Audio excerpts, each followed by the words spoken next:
அடிக்கிற வெயிலுக்கு வாரத்தில் 3 வாட்டியாச்சும் இந்த ராகி கூழை கண்டிப்பாக எடுத்துக்கோங்க. உடம்புக்கு ரொம்ப குளிர்ச்சி தரும். அது மட்டும் இல்லாமல் வெயிட் லாஸ்க்கும் நல்ல ஹெல்ப்ஃபுல்லாக இருக்கும். அது செய்கிறதுக்கு நான் இன்றைக்கி 1/2 கப் அளவுக்கு கேவர் மாவு எடுத்திருக்கேன். இது கூடவே 2 கப் அளவுக்கு தண்ணி சேர்த்து நல்லா மிக்ஸ் பண்ணிவிடுங்க, கட்டி எதுவும் இல்லாமல். இப்போ இதை மூடி வச்சு 8 மணி நேரம் புளிக்க வச்சு எடுத்துக்கலாம். இதை நீங்கள் இன்ஸ்டன்ட் மெத்தட்லையும் பண்ணலாம். ஆனால் இந்த மாதிரி பண்ணுறப்போ இதில் நமக்கு குட் பாக்டீரியா ஃபார்ம் ஆகி டேஸ்ட் நல்லா சூப்பராக இருக்கும். பாருங்கள், மாவு நல்லா புளிச்சிடுச்சு. கூழ் காய்ச்சல் ரெடி பண்ணிக்கலாம். அடிகானமான பேனில் 4 கப் அளவுக்கு தண்ணி சேர்த்துக்கோங்க. இது கூடவே 1/4 கப் அரிசியை லைட்டாக பல்ஸ் பண்ணிட்டு சேர்த்துக்கோங்க. நல்லா சீக்கிரமாக வெந்துடும். தேவையான அளவுக்கு உப்பு சேர்த்து இதை நல்லா வேக வச்சு எடுத்துக்கோங்க. அரிசி இப்போ பாருங்கள் நல்லா வெந்துடுச்சு. இது கூடவே நம்ம கடிச்சு வச்ச ராகியே சேர்த்து நல்லா மிக்ஸ் பண்ணி விட்டுக்கோங்க. ஒரு 5 மினிட்ஸ்க்கு லோ ஃப்ளேமில் நல்லா மிக்ஸ் பண்ணிங்கன்னா திக்காக ஸ்டார்ட் ஆகிடும். இப்போ பாருங்கள் நல்லா இந்த மாதிரி கண்ணாடி பதம் வர அளவுக்கு வரணும்.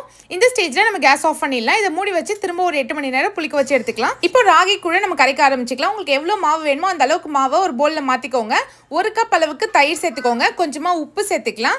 சின்ன வெங்காயம் கட் பண்ணி சேர்த்துக்கோங்க. கொஞ்சமாக காரத்துக்கு பச்சை மிளகாய் சேர்த்து நல்லா கையாலேயே இதை மிக்ஸ் பண்ணி விடுங்க. தேவைன்னா லைட்டாக தண்ணி சேர்த்து நல்லா மிக்ஸ் பண்ணி விட்டுக்கலாம்.